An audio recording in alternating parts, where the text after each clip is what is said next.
siêu phâu đầm rong tàu priết đau đầm đèn nhị quân đôi lục cru ô chamber miền chấm nong chương thà miền cua ở chưa thà Giêsu trâu kê biệt biên được chne sọព្រះគម្ពីរកិច្ចការចំពោះ26ខ14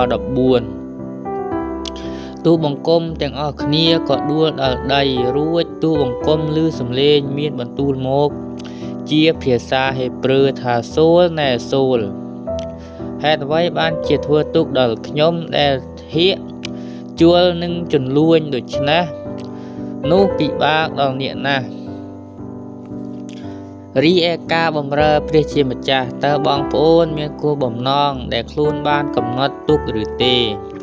ការសម្រេចចិត្តធ្វើតាមគំនិតរបស់ខ្លួនគឺជាអន្ទាក់មួយដែលបងប្អូនមិនអាចគេចផុតឡើយរហូតដល់ពេលបងប្អូនបានទទួលការជ្រមុជក្នុងព្រះវិញ្ញាណបរិសុទ្ធនិងដោយភ្លើងនៃព្រះពីព្រោះភាពជជែករឹងរូសរបស់យើងរមែងតែងតែធ្វើបាបទើសនឹងព្រះយេស៊ូវជានិច្ចនោះប្រហែលជាមានប៉ះពាល់អ្នកដទៃទេប៉ុន្តែវាធ្វើឲ្យព្រះវិញ្ញាណបរិសុទ្ធព្រួយព្រះハរតីគឺថាពេលណាយើងក្បាលរឹង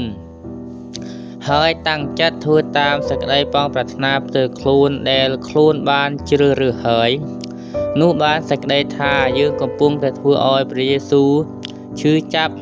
រាល់ពេលកាលណាយើងក្តោបក្តាប់សិទ្ធខ្លួនឯងការអះអាងថានឹងធ្វើអ្វីតាមចិត្ត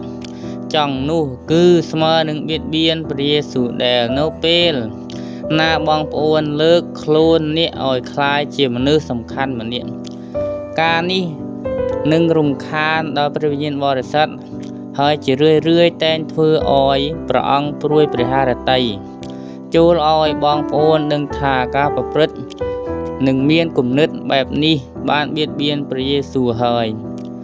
វាក៏ជាហេតុបង្កឲ្យមានបញ្ហាធ្ងន់ធ្ងរដែលអាចកើតមានក្នុងទំនាក់ទំនងរបស់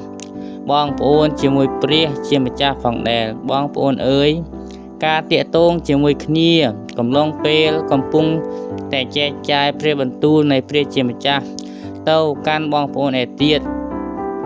តើបងប្អូនគិតថាព្រះបន្ទូលរបស់ព្រះមុតដូចដាវទម្លុះចូលក្នុងចិត្តខ្លួនឯងឬមួយការប្រព្រឹត្តក្នុងជីវិតរបស់ខ្លួននោះផ្ទុយនឹងសេចក្តីដែលបង្រៀននោះយ៉ាងដូចម្ដេចឧទាហរណ៍ប្រហែលជាយើងបង្រៀនគេពីរឿងជំរះចិត្តឲ្យបានស្អាតបរិសុទ្ធក៏ប៉ុន្តែវិញ្ញាណអាកំណាចសាតាំងបានបណ្ដាលឲ្យទាញនឹមយើងឲ្យបៀតបៀនដល់ព្រះយេស៊ូវគ្រីស្ទ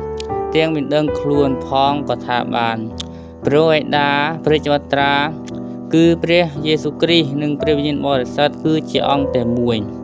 ហើយព្រះអង្គមានព្រះハរតីតែមួយគឺអញ្ជើញយើងរើគ្នាឲ្យចូលទទួលនាមខ្ញុំហើយរៀននឹងខ្ញុំចាស់ត្បិតខ្ញុំស្លូតហើយមានចិត្តសុភាពនោះអ្នករើគ្នានឹងបានសេចក្តីសម្រាកដល់ប្រលឹងព្រះគម្ពីរម៉ាថាយចំពោះ11ខ29ការបម្រើទាំងស្រុងគួរតែមានភាពជាអង្គតែមួយរួមជាមួយនឹងព្រះអង្គយ៉ាងពេញលេញសេចក្តីពិតនេះគឺជាមូលដ្ឋានគ្រឹះនៃជំនឿដ៏រឹងមាំហើយមិនមែនជាការអួតអំពីភាពបរិសុទ្ធដែលបានមកពីប្រភពនៃការបដិញ្ញាចិត្តរបស់ខ្លួននោះឡើយមានន័យថាគេអាចមានអើពើនឹងខ្ញុំឬក៏អាចដាក់បន្ទុកឲ្យខ្ញុំលីឬមើលស្រាលខ្ញុំបានទេហើយបើខ្ញុំមិនព្រមអនក្បាលយល់ព្រមទទួលយកការទាំងប្រមាណនោះគឺមានន័យថាខ្ញុំមិនបៀតបៀនឬអនុញ្ញាតឲ្យគេបៀតបៀនព្រះយេស៊ូវគ្រីស្ទឡើយ